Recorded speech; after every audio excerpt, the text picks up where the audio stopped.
Teman-teman kameranya sudah siap? Assalamualaikum warahmatullahi wabarakatuh. Selamat sore dan salam sejahtera untuk kita sekalian, teman-teman jurnalis yang kami hormati. Pada kongres kali ini Mas Agus Melas, Mas Afif ikut hadir. Sebagaimana yang sudah-sudah, tanpa terasa kita tiba-tiba sudah debat yang kelima. Dan coblosan tinggal 12 hari lagi ya. Sebagaimana biasa, sebelum kita memasuki hari dan tanggal debat, kita menyampaikan informasi-informasi perkembangan tentang penyelenggaraan debat. Pada kali ini nanti kita akan menggelar debat yang kelima atau debat yang terakhir, yaitu debat calon presiden yang nanti akan digelar pada hari Ahad tanggal 4 Februari 2024. Selanjutnya nanti detail-detailnya tentang tempatnya di mana, waktunya kapan, siapa saja panelisnya, moderatornya siapa, TV penyelenggaranya siapa, dan kemudian moderatornya siapa, dan tema debatnya apa nanti Mas Agus Melas yang akan menyampaikan. Silahkan Mas. Baik, terima kasih Pak Ketua. Selamat sore teman-teman. Salam sehat buat kita semua.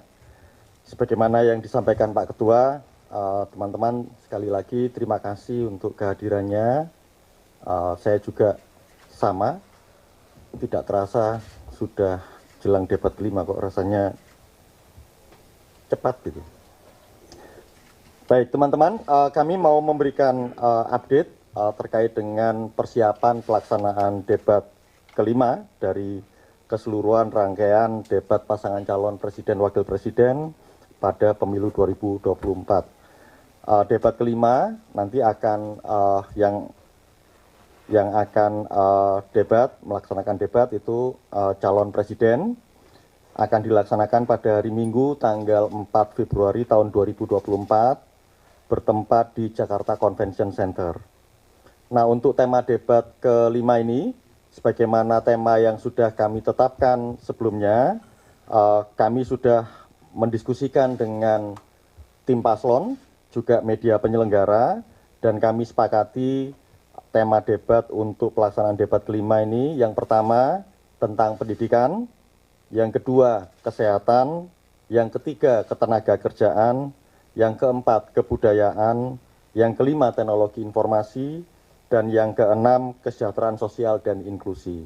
Sedangkan untuk stasiun televisi penyelenggara debat, itu akan ada 3 stasiun televisi, yaitu TV One, kemudian Antv, dan kemudian Net TV.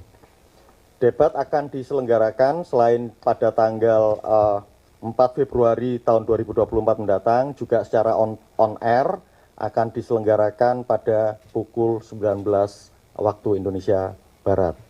Pada saat yang sama, kami juga sudah mendapatkan konfirmasi beberapa hari lalu dari 12 orang panelis yang nanti akan bertugas menyusun pertanyaan-pertanyaan yang akan kami ajukan, yang akan diajukan oleh moderator nanti pada saat pelaksanaan debat sesuai dengan 6 tema yang tadi sudah kami sebutkan. Pertanyaan akan disusun dalam klaster-klaster 6 tema dan kemudian jumlahnya ada 18 bagaimana yang dilaksanakan sejak pelaksanaan debat pertama, kedua, ketiga, keempat, dan kelima mendatang. Berikut ini saya akan bacakan berdasarkan abjad 12 orang panelis yang nanti mulai hari ini, malam ini akan dilaksanakan proses karantina sampai dengan hari Minggu mendatang.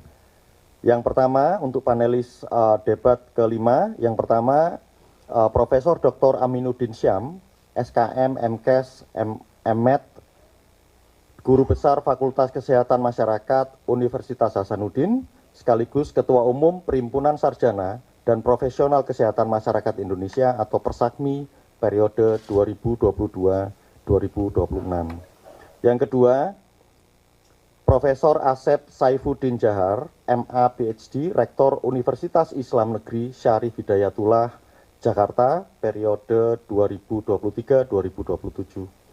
Nah, yang ketiga, Bahrudin, inisiator komunitas belajar Qaryah Thayyibah, dan anggota Badan Akreditasi Nasional Pendidikan Anak Usia Dini, Dasar dan Menengah atau BAN PDM.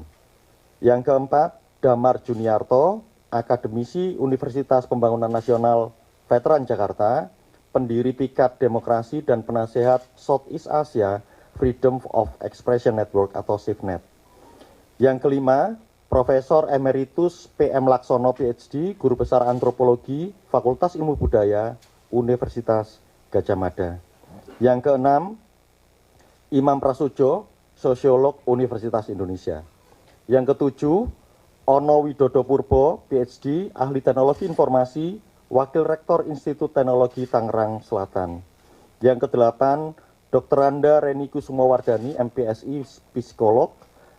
Beliau juga anggota dari Himpunan Psikologi Indonesia atau HIMSI, dan termasuk juga psikolog, posisinya juga sebagai seorang psikolog di RSUD Cilacap.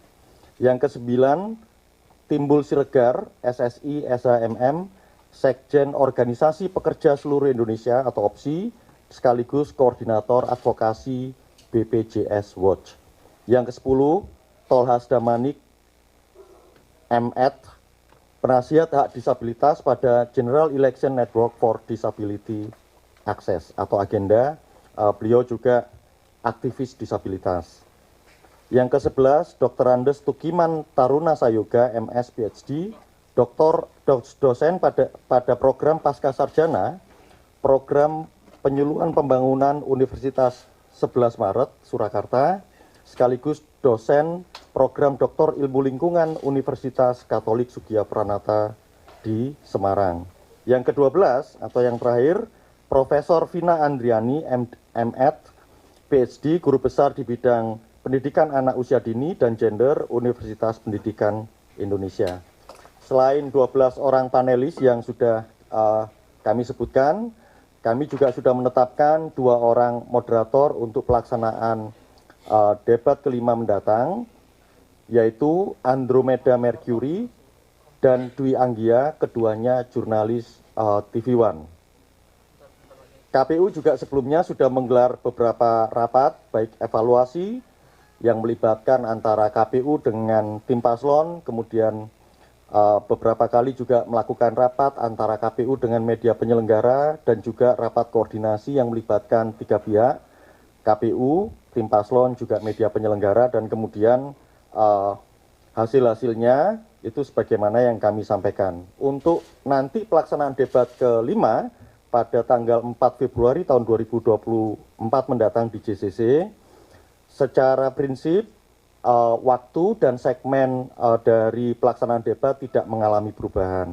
Tetapi pada saat rapat evaluasi yang terakhir, rapat koordinasi, ada usulan dari tim paslon untuk khusus di debat kelima ini, pada segmen terakhir, yaitu segmen penutup, itu akan ditambahkan alokasi waktu untuk masing-masing paslon, yang biasanya di segmen ke-6 itu 2 menit menjadi 4 menit.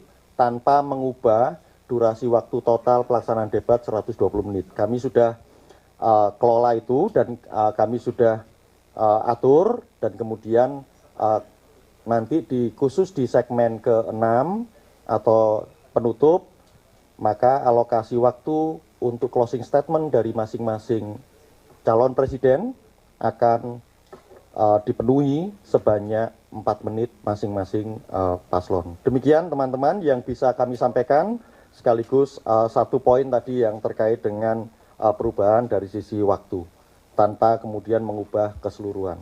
Terima kasih, saya kembalikan ke Pak Ketua. Terima kasih Mas Agus Melas. Kiranya teman-teman ada yang mau menyampaikan pertanyaan atau respon, silakan. Cukup? Mas Iqbal, ada lagi? 1, 2, 3 ya, sebentar 3 dulu ya. Oke Mas. Selamat sore Mas Hasim, Mas Melas, Mas Afif. Izin bertanya terkait tadi yang sudah disampaikan oleh Mas Melas. Yang pertama ada penambahan durasi waktu untuk segmen ke-6 dari 2 menit menjadi 4 menit. Itu sebenarnya ada pertimbangan apa atau permintaan dari tim paslon kenapa harus diperpanjang? Yang kedua, debat ini kan sudah berlangsung 4 kali dan besok jadi debat penutup. Nah, dari KPU sendiri apa sih harapan kepada pemilih terutama yang melihat debat dari 5 kali debat yang dilakukan oleh KPU, debat Capres dan Cawapres? Terima kasih. Baik, terima kasih. Mas. Depan dulu sekalian. Tambahan. Ya, Irfan dari Tirto, Mas Melas, Mas Hasim, Mas Afif, izin menanyakan mengenai ini kan debat terakhir dan closing statement kan diberi waktu tambahan. Ini nanti cawapres duduknya di mana? Apakah nanti ketika closing statement cawapres akan membersamai atau nanti tetap di posisi di depan atau di panggung atau bagaimana? Nanti mohon dijelaskan mengenai kedudukan cawapres sendiri di mana tempatnya. Terima kasih. Baik, terima kasih. Yang di belakang tadi sebelah begini. Terima kasih Bapak, saya Fatia dari VOA. Pertanyaan saya sedikit tidak dari VOA Pak. Pertanyaan saya mengenai ini Pak, tim pemantau asing. Hingga saat ini kita kan sebentar lagi akan tanggal 14 mencoblos. Apakah sudah ada tim pemantau asing yang mendaftar untuk melakukan pemantauan pemilu di Indonesia? Jika misalnya ada, bisa disebutkan Pak lembaganya apa saja. Kemudian apakah ada prosedur yang harus dipenuhi ketika suatu lembaga ingin menjadi pemantau asing? Terima kasih Pak.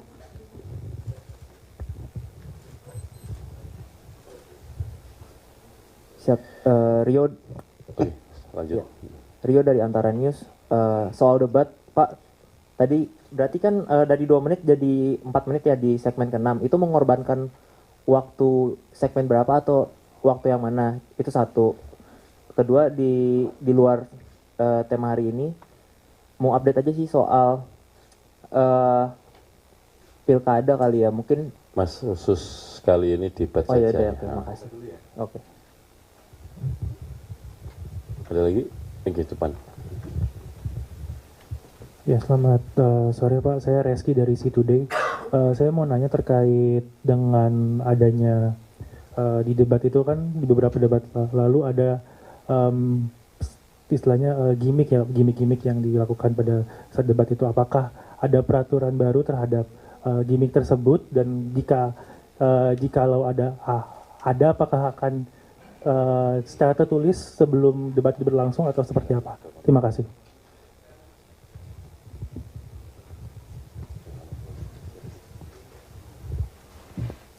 Cukup? Baik. Nanti untuk yang pertanyaan-pertanyaan berkaitan dengan debat, boleh dikatakan hampir semuanya menyoal kenapa ada tambahan 2 menit di bagian closing. Tapi saya ingin konfirmasi atau klarifikasi aja, nggak ada waktu yang dikorbankan ya Mas. Terima kasih. Mas Melas. Baik teman-teman, sebenarnya kalau penambahan waktu ini bukan satu hal yang baru. Di pelaksanaan debat pemilu periode 2019 lalu juga sebenarnya ada. Itu juga bagian dari pengalaman-pengalaman yang ada.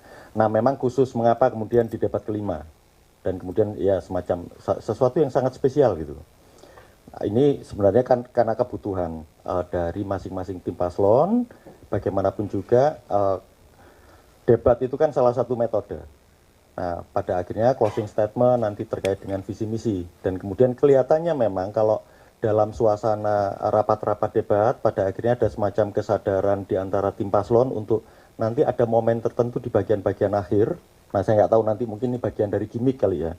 Tapi saya kira bukan di situ poinnya. Tapi yang jelas ada semacam kebutuhan di antara tim paslon untuk debat yang terakhir itu, di segmen terakhir itu mungkin kayak kemarin kan ada lagu penutup Bagimu Negeri. yang kemudian kita bisa bersama-sama bergandengan tangan. Bagaimanapun juga pelaksanaan debat pertama, kedua, ketiga, dan keempat dengan segala dinamikanya kan situasinya juga bisa eskalatif dan kemudian ini sebagai penutup lah di situ. Nah kalau dari sisi waktu yang kita concise itu dari sisi moderatornya, jadi tidak mengurangi keseluruhan alur alur debat. Nah kalau soal gimmick ya apakah itu dipersiapkan atau tidak ya gimana kan gimmick-gimmick kan kadang-kadang spontanitas ya di situ dan itu ya sebagaimana yang kita ketahui semua. Nah kalau harapan untuk pemilih terhadap pelaksanaan debat, yang jelas gini, ini ada satu informasi yang kemudian saya kebetulan kami di KPU pasca debat kan biasanya juga kami sangat concern terhadap bagaimana respon publik terhadap pelaksanaan debat. Ya tentu catatan-catatan dan kritik kami pasti terima, tapi secara prinsip gini berdasarkan data yang kami miliki.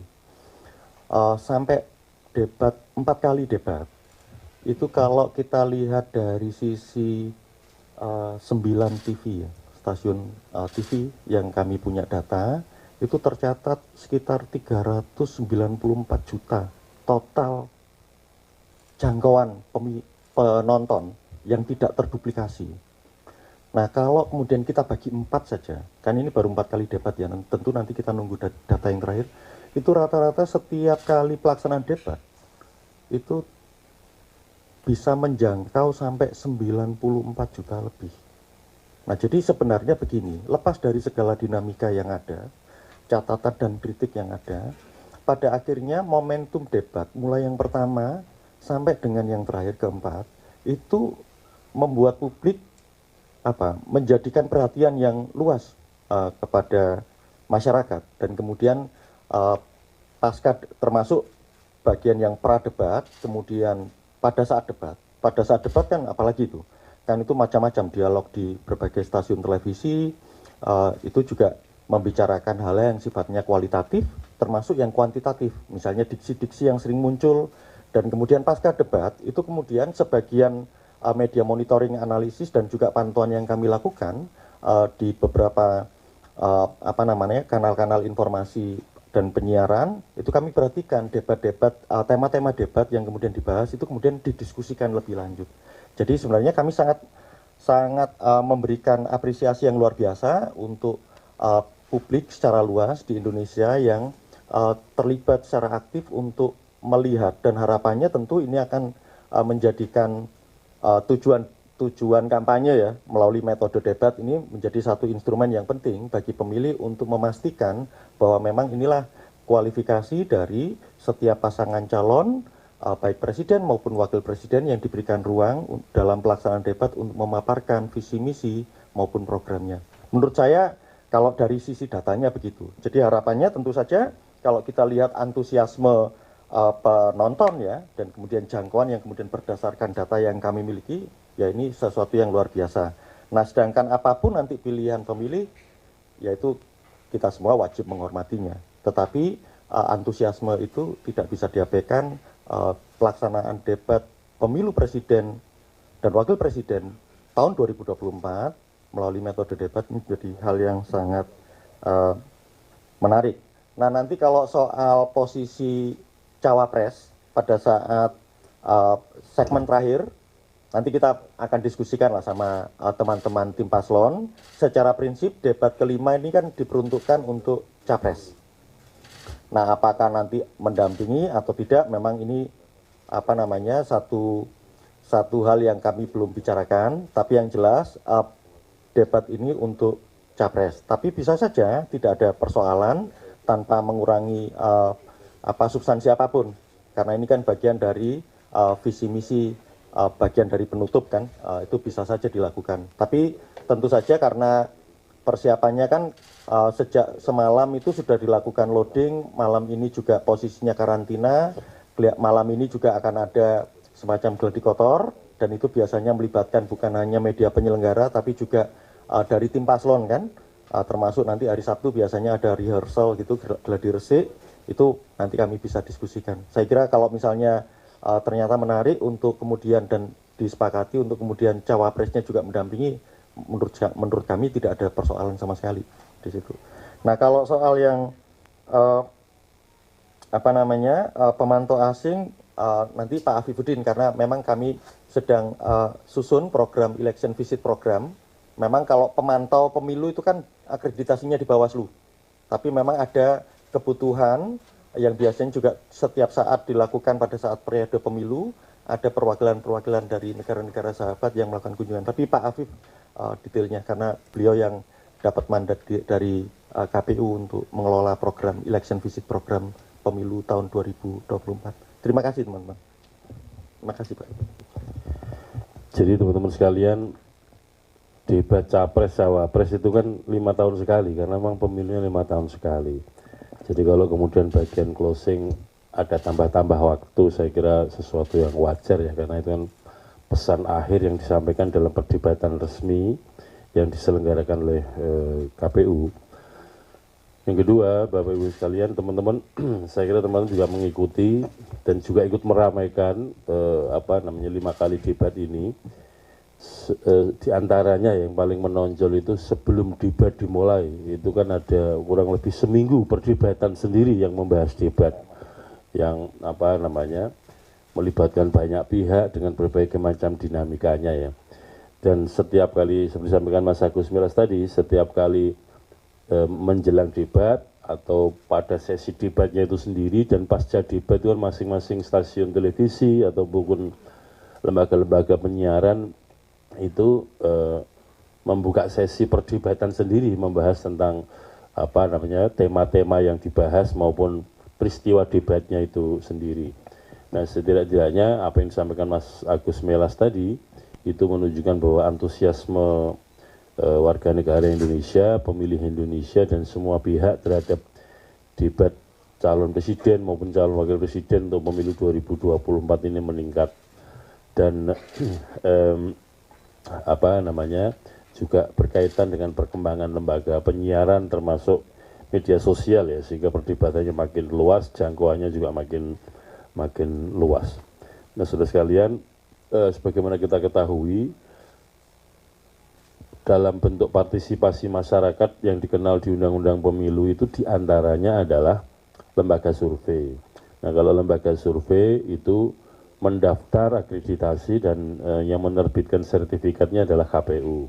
Nanti pada kesempatan yang lain Mas Agus Milas akan menyampaikan perkembangan berapa sih lembaga yang mendaftarkan dirinya untuk lembaga sebagai menjalankan fungsi survei pemilu 2024 dan berapa sertifikat yang diterbitkan oleh KPU untuk lembaga-lembaga tersebut.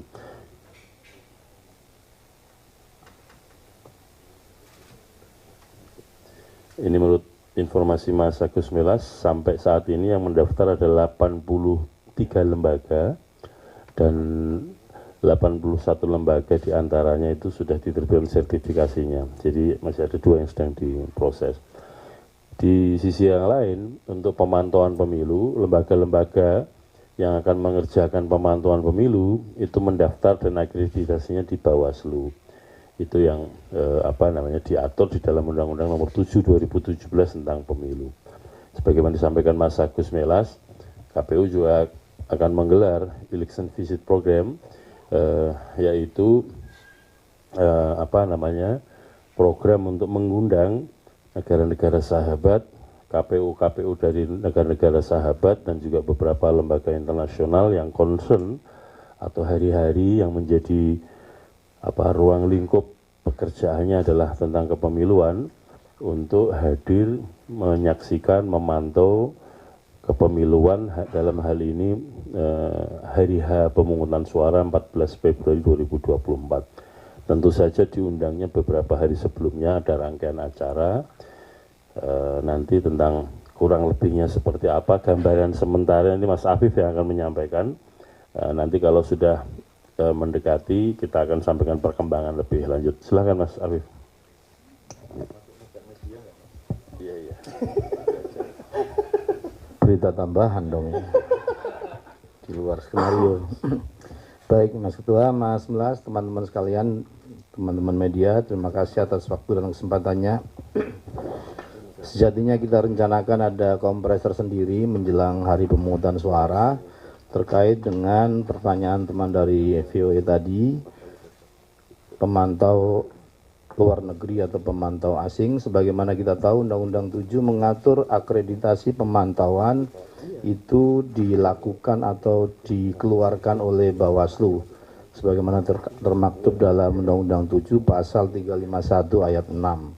Berbeda dengan pemantauan pilkada yang itu di bawah KPU Kabupaten Kota atau Provinsi. Nah, untuk pemantauan pemilu ini akreditasinya di Bawaslu. Di Bawaslu. Untuk lembaga survei baru di KPU sebagaimana disampaikan Pak Ketua. Nah, sebagaimana biasanya KPU senantiasa menggelar apa yang biasanya dinamakan Indonesia Election Visit Program. Ini semacam ada konferensinya, ada datang ke TPS-nya yang kita dedikasikan dan kita lakukan untuk mengundang para KPU luar negeri yang biasanya juga saling berhubungan dengan kita, kemudian juga para duta besar negara sahabat dan organisasi-organisasi internasional. Rencananya kegiatan ini dilaksanakan di Jakarta tanggal 12 sampai 15 Februari dan nanti kami juga akan datang ke beberapa TPS sekitar Jakarta, 3 provinsi Jakarta, Jawa Barat dan juga Banten. Nah, yang ada beberapa TPS yang akan kami datangi, kita bagi kelompok, termasuk teman-teman media akan kami undang untuk bergabung dengan pembagian kelompok jika berkenan dan tidak ada penugasan di tempat lain kan begitu. Setelah memilih, jangan karena ikut meliput nggak milih, nanti ngurusi DPTB semua.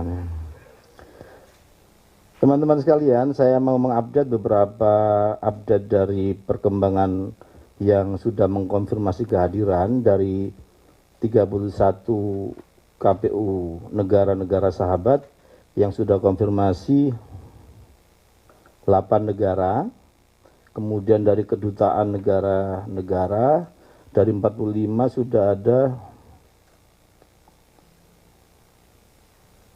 17 negara sudah mengkonfirmasi, kemudian dari kampus, ada kampus-kampus luar negeri, ada 1 kampus dari Amerika yang sudah mengkonfirmasi, kemudian lembaga internasional, dari 6 yang kami undang, 3-nya sudah konfirmasi. Kemudian NGO internasional, kalau tadi lembaga-lembaga ini ya, lembaga non pemilu. Kalau sekarang NGO yang biasa bergerak di isu pemilu itu ada 14 yang kami undang. Yang sudah konfirmasi ada 7. Kemudian kampus-kampus sekitaran Jakarta dan lembaga yang sudah melakukan MOU dengan KPU, termasuk teman-teman NGO dan juga nanti teman-teman media pastinya. Untuk nama-nama lembaganya nanti dikompres resminya ya. Kemudian selain itu juga kami mengundang kementerian lembaga yang akan kami undang untuk conference. Jadi hari tanggal 13-nya ini kita conference setengah hari, kemudian briefing kepada semuanya untuk persiapan tanggal 14 datang ke TPS, dan setelah itu kita juga akan melakukan kompres di siang hari. Itu kira-kira gambaran singkat bocoran. Bocoran aktivitas kita yang mengundang teman-teman KPU luar negeri, KPU negara sahabat, termasuk juga dengan teman-teman dari kedutaan negara sahabat, NGO internasional, LSM Indonesia, dan juga para perwakilan kementerian, lembaga, dan teman-teman dari media. Nanti pasti akan kami update dan kami sampaikan informasi selanjutnya. Demikian, terima kasih. Terima kasih Mas Afif. Saudara sekalian, info samping ya. Jadi negara-negara yang tergabung dalam G20 atau G20 itu di tahun 2024 ini setidak-tidaknya yang kami dapat ada 9 negara yang akan menggelar pemilu di tahun 2024 ini. Dan itu boleh dikatakan termasuk 3 negara yang memiliki jumlah pemilih besar ya. Yang pertama tentu saja Indonesia akan menggelar pemilunya pada atau coblosannya itu pada 14 Februari 2024. Yang kedua Rusia Maret 2024, Korea Selatan April 2024, India digelar 2 kali April dan Mei 2024, kemudian Meksiko Juni 2024, Uni Eropa Juni 2024, Afrika Selatan Juni 2024, kemudian Amerika Serikat November 2024 dan Inggris Raya November Desember 2024. Dan ini nanti pada akhir tahun 2024 kalau ada konferensi G20 hampir bisa dipastikan foto dari 20 kepala negara atau kepala pemerintahan 9 diantaranya ganti karena memang sudah saatnya ganti. Nah, ini menunjukkan bahwa antusiasme warga global terhadap perkembangan demokrasi di dunia termasuk dari masing-masing negara itu wajahnya akan kelihatan di 2024 ini. Setidaknya 3 negara besar, India, Amerika Serikat, dan Indonesia dengan jumlah populasi paling besar atau disebut dengan negara yang mempraktikkan demokrasi elektoral paling besar di dunia, sama-sama menggelar pemilu di 2024. Itulah kenapa kemudian ketika tadi Mas Agus Melas mengutip data hasil analisis terhadap debat 4 kali debat ini, berapa 300 juta? 394 juta orang menyaksikan itu. Nah, berarti kan menjadi ya, jadi perhatian terhadap pemilu diantaranya indikator seberapa banyak orang menyaksikan debat itu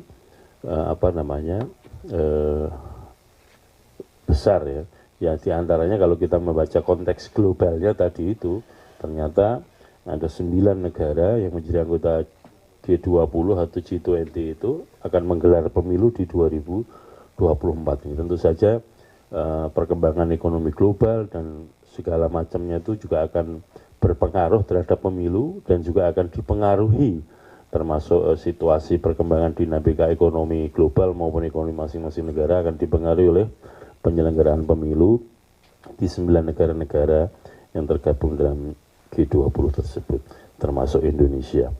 Ini saya kira penting sehingga wajah pemilu di Indonesia juga akan menjadi sorotan betul, akan menjadi konsentrasi berbagai macam negara di tingkat dunia, karena itu juga akan menentukan stabilitas ekonomi global, akan menentukan tren perkembangan demokrasi di dunia, dan kita akan berkontribusi terhadap itu. Saya kira penting kita semua warga bangsa untuk menjaga tren positif penyelenggaraan pemilu dan juga tren positif perkembangan demokrasi di Indonesia, karena itu akan memberikan kontribusi terhadap tren perkembangan demokrasi global.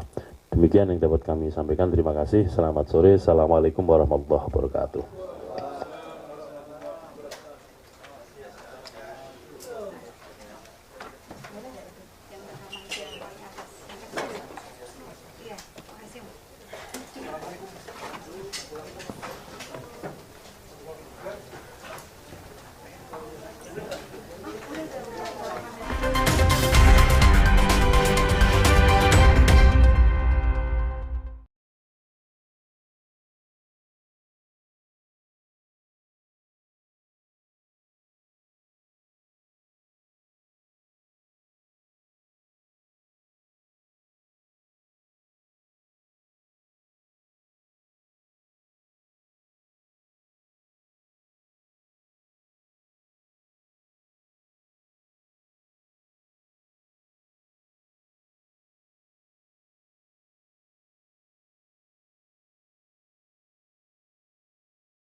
sudah diklarifikasi. Untuk Malaysia?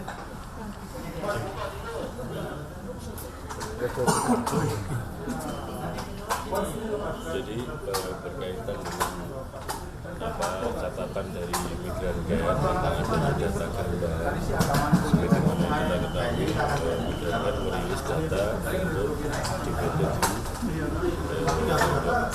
kemudian belakangan di Malaysia. Dalam menghadapi catatan itu tentu kami lakukan klarifikasi dengan cara ini kembali DPT yang seperti yang di setelah menelusuri ternyata saya akan lupa angkanya 189 atau 198 itu bukan ganda. Karena ganda tentu saja Pak ya yang ganda itu dicoret satu ya. Sehingga kemudian untuk menghindari kemungkinan menggunakannya lebih dari satu kali orang memilih, tapi sudah kita coret yang tidak, karena kan kalau ganda kan salah satunya tidak memenuhi syarat dan kemudian dengan begitu surat suara yang dialokasikan yang digunakan itu bisa digunakan untuk pemilih yang lain. Bisa pemilih lain itu karena ada warga entah dari negara lain masuk ke New York atau dari Indonesia masuk ke New York yang masuk kategori tentang pemilih pilihan itu dapat dilayani dengan menggunakan surat suara yang tidak digunakan oleh nama-nama yang ganda. Nah, yang di Malaysia sudah ditelusuri, kurang lebih metode juga akan sama dari DPT itu sudah ditelusuri juga. Walaupun sebetulnya ketika proses-proses pemutahiran data pemilih sudah ada salah satu tahapan yaitu analisis kegandaan. Analisis kegandaan itu baik di tingkat kabupaten kota masing-masing, kemudian antar kabupaten kota lintas provinsi dan juga antara pemilih di dalam negeri dan pemilih di luar negeri.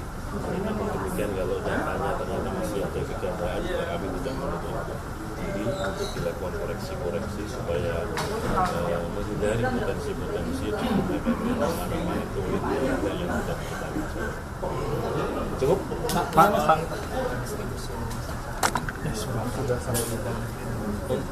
Kalau luar negeri sudah selesai semua Mas, bahkan coblosan metode pos kan sudah berjalan. Jadi surat suara metode pos itu dikirimkan jadwalnya tanggal 2 sampai 11 Januari. Nah kemudian pemungutan suara metode pos itu dapat dilakukan kapan? Sejak diterimanya surat suara oleh pemilih melalui metode pos. Jadi kalau ada pemilih begitu menerima surat suara metode pos, maka sesaat itu juga bisa langsung dicoblos dan kemudian dimasukkan amplop dikirim balik ke kantor-kantor PPLN kita. Nah, dalam beberapa hari ke depan juga akan segera digelar pemilu atau pemungutan suara untuk metode KSK, kotak suara keliling. Jadi ada petugas KPPS yang menangani kotak suara keliling nanti akan mendatangi komunitas-komunitas di mana warga kita berada, misalkan seperti di perkebunan atau di pabrik-pabrik.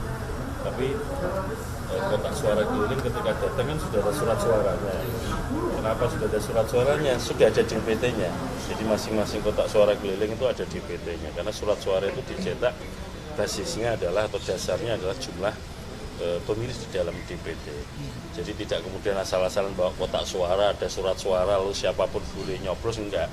Jadi sudah ada DPT-nya, nama-namanya sudah ada.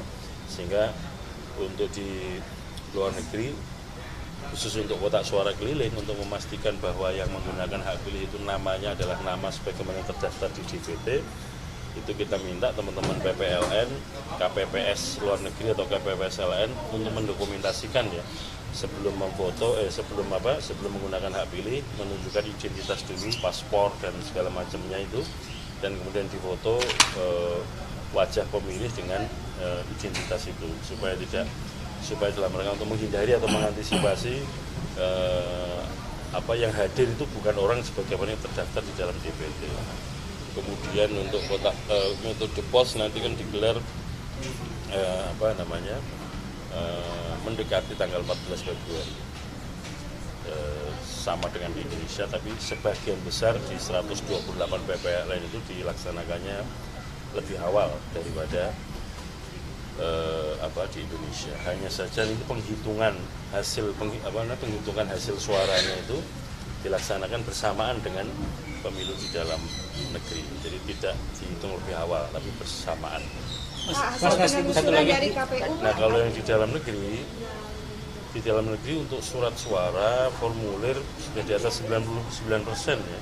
Itu sudah ada di kabupaten kota, gudang-gudangnya KPU kabupaten kota. Dan tidak sekedar ada, tapi sudah dilakukan sortir, sudah dilakukan lipat, dan tinggal dimasukkan dalam kotak suara, dan nanti waktu yang tepat akan didorong untuk didistribusikan ke TPS. Kalau menurut undang-undang kan harus sudah sampai TPS H-1. Tetapi kalau kemudian dikirim sekarang, nanti ditaruh mana? Atau misalnya di kecamatan ditaruh mana? Kalau ditaruh desa kelurahan ditaruh mana? Ini kan ada aspek pengamanan, ada aspek keselamatan dan segala macam, sehingga nanti pada saat yang tepat teman-teman KPU kabupaten kota sudah punya jadwal masing-masing sesuai dengan karakter wilayahnya masing-masing ya. Ada yang wilayahnya itu kepulauan harus melintasi lautan, ada daratan yang kemudian melintasi hutan-hutan, ada juga yang di perkotaan. Nanti diserahkan masing-masing KPU kabupaten kota untuk mendesain jadwal untuk mendistribusikan alat perlengkapan pemungutan penghitungan suara atau sering dikenal dengan logistik pemilu. Mas, Pak, mengenai penelusuran dari KPU apa Pak yang menyebabkan ditemukannya nama-nama ganda itu Pak?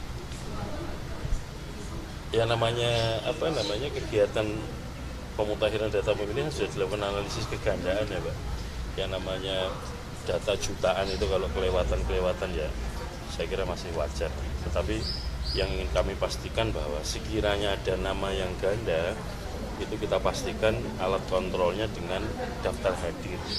Jadi nanti orang yang hadir harus mengisi daftar hadir dulu untuk memastikan bahwa yang hadir adalah memang namanya ini, sebagaimana yang ada di DPT. Saya kira itu ya. Mas, ini ada rencana dari pasangan Amin untuk membuka dapur umum di TPS. Apakah itu memang diperbolehkan untuk memberikan makan kepada pemilih di sekitar TPS? KPU tidak mengurusi itu ya. KPU mengurusi TPS-nya, mengurusi layanan pemilih untuk memilih menggunakan hak pilihnya di TPS. Maksudnya apakah itu bisa mempengaruhi pemilih atau tidak itu atau gimana? Diperbolehkan atau tidak? Kalau di ketentuan di undang-undang ya, jadi kegiatan di TPS itu kecuali saksi itu tidak diperbolehkan menggunakan identitas yang menunjukkan sebagai peserta pemilu, apakah itu partai politik, apakah itu pasangan calon. Sehingga kalau ada buka tenda seperti itu ya, dapur umum atau memberikan makanan, pasti kan akan menggunakan identitasnya ya. Dan kemudian situasi seperti ini kan bisa muncul persepsi seolah-olah kemudian sebelum masuk TPS atau setelah masuk TPS dikasih makan itu kemudian persepsinya bisa muncul mempengaruhi pilihan. Saya kira hal seperti ini bisa menimbulkan problem kalau kemudian pasangan yang lain komplain. Mestinya dalam situasi seperti ini sama-sama menahan diri karena sudah pada hari H pemungutan suara. Lebih baik fokus melayani pemilih untuk dapat menggunakan hak pilih daripada melakukan kegiatan-kegiatan yang menimbulkan persepsi yang potensi konflik lah di antara para peserta pemilu. Artinya kecuali saksi aja ya berarti ya? Yang boleh menggunakan identitas itu adalah saksi yang hadir di TPS. Mas, dari 11 panelis kan ada Prof. Laksono. 11 apa? Panelis. Itu ada Prof. Laksono. Nah kemarin dia ikut petisi di Jogja. Apakah dari 3 paslon ada keberatan dengan Prof. Laksono? Karena ini kan sudah ada keperpihakan dia kecewa dengan pemerintah Jokowi. Nah kemarin salah satu panelis debat ke-4 ya. Yang keempat kemarin ada Prof. siapa? Guru Besar Antropologi Hukum UI. Atau saya lupa. Kemarin juga ikut petisi UI. Jadi nggak masalah. Saya kira begini loh. Orang punya kebebasan sebagai warga negara untuk menyatakan pendapatnya. Dan kemudian ketika bertugas sebagai panelis yang diperlukan kan pandangan-pandangan profesionalnya begitu. Bahwa kemudian saya meyakini ya beliau menjadi panelis ini orang-orang yang dewasa secara politik dan kemudian biasa bersikap proporsional untuk menempatkan kapan pernyataan-pernyataan itu tepat digunakan atau tidak, baik secara waktu maupun tempat. Jadi misalkan para panelis itu diberikan kesempatan untuk menyampaikan rumusan pertanyaan, tapi kan nggak bisa diidentifikasi pertanyaan yang nyusun siapa, yang tahu kan di antara mereka sendiri. Karena apa? Publik tahu, pasangan calon tahu, moderator tahu, itu kan semuanya melalui undian. Undian apa? Betul ya? Di acak ya, secara acak. Jadi nggak bisa kemudian ini pertanyaannya mengarah kepada siapa dan kemudian ini pertanyaan disusun oleh siapa. Kalau ada 12 panelis, itu tugasnya juga sama dengan 11 panelis yang pada 4 debat sebelumnya, menyusun 18 pertanyaan. Kalau kemudian pertanyaan para panelis ada 18 ya, dan itu digunakan hanya untuk 2 segmen pertama, segmen kedua, itu bisa jadi tidak semua pertanyaan muncul, karena munculnya kan melalui apa namanya undian secara acak. Jadi saya kira tidak berpengaruh terhadap kualitas panelis dan juga kualitas debat. Cukup? Terima kasih. Banyak. Lebih banyak Nulisnya satu-satu, jangan dirokok, biar klik satu. Minggu kan kosong, stoknya minggu ini kan. Ya enggak lah, besok kalau ada apa-apa lagi. Oh ada lagi. Biar elektabilitas Bapak naik ya. Minggu panggil Pak Jokowi. Iya. Nanti aja ya.